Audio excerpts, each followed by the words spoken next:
¿Vos sabés que una de las diferencias entre la monarquía francesa y la monarquía inglesa es que la monarquía francesa podía manifestar a viva voz sus deseos? No hacía falta un consorte que dijera por el rey quiere un barco para navegar por el Mediterráneo, que trasladado al hoy sería el presidente quiere un yate para navegar por el Tigre. No. Y además los reyes franceses, a diferencia de los reyes ingleses, podían jactarse en público del poder que tenían. Viste que los reyes ingleses desde lo formal no pueden hacerlo. Aclaremos, los franceses son latinos, los ingleses son sajones. Por eso Luis XIV, el famoso rey sol francés, dijo, el Estado soy yo. Y Luis XV dijo, después de mí, el diluvio. Fíjate el nivel de megalomanía que tenían los reyes y no se ponían colorados. Y Luis XVI dijo, si no tienen pan, que coman brioche. Porque esta frase antes la había dicho su esposa María Antonieta. La gente la recuerda y dice, si no tienen pan que coman torta, dice la gente. En realidad no dijo torta, dijo brioche. Dijo brioche, pero está basada, mira vos, en otra que había dicho su abuela, la reina María Teresa. Si no tienen pan, que coman pasteles.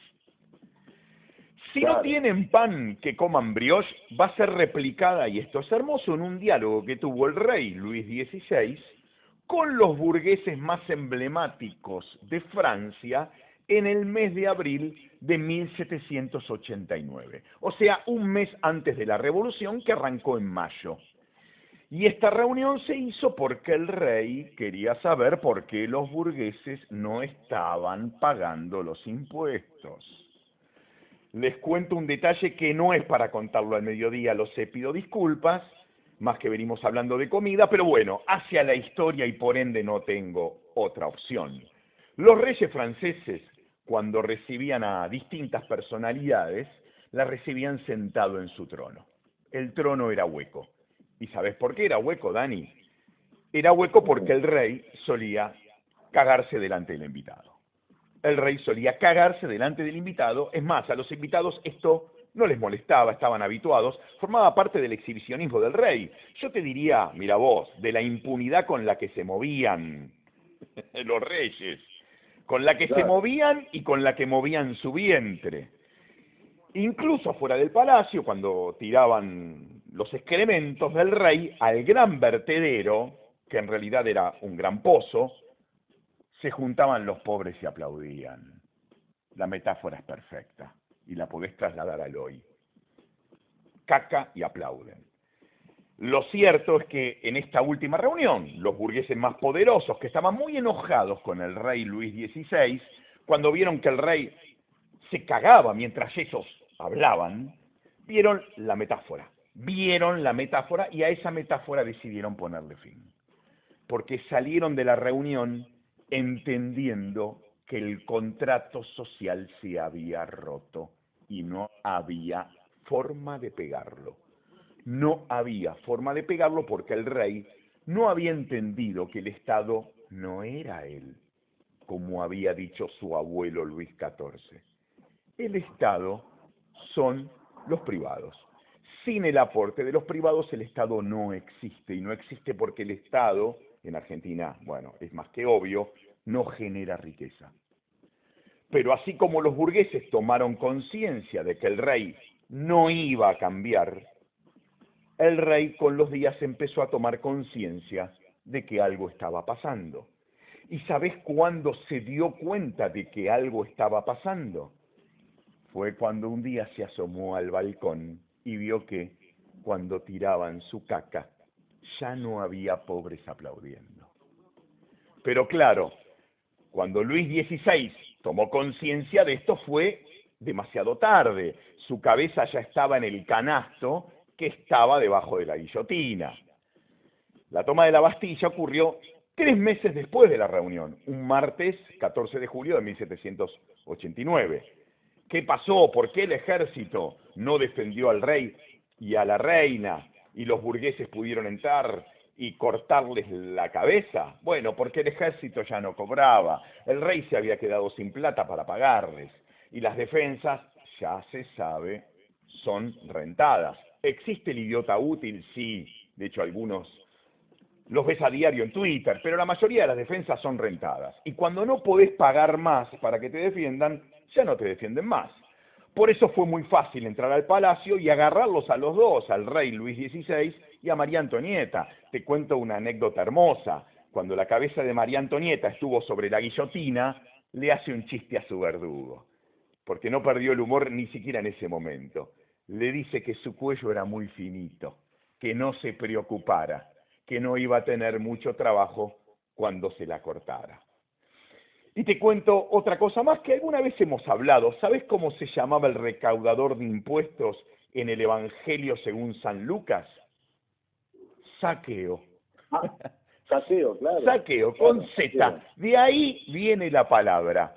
De hecho, esto es algo que los burgueses en esa reunión le señalan al rey, porque a ellos, que se llamara Saqueo, ya le estaba contando mucho. Kant, el filósofo alemán del siglo XVIII, que fue testigo de la Revolución Francesa, insistía con que la Revolución Francesa no había sido una revolución, que había sido un colapso. Y decía que fue un colapso porque lo que pasó fue que el sistema se cayó. Y se cayó porque los reyes, imaginándose eternos, seguían comiendo brioche mientras la población se moría de hambre.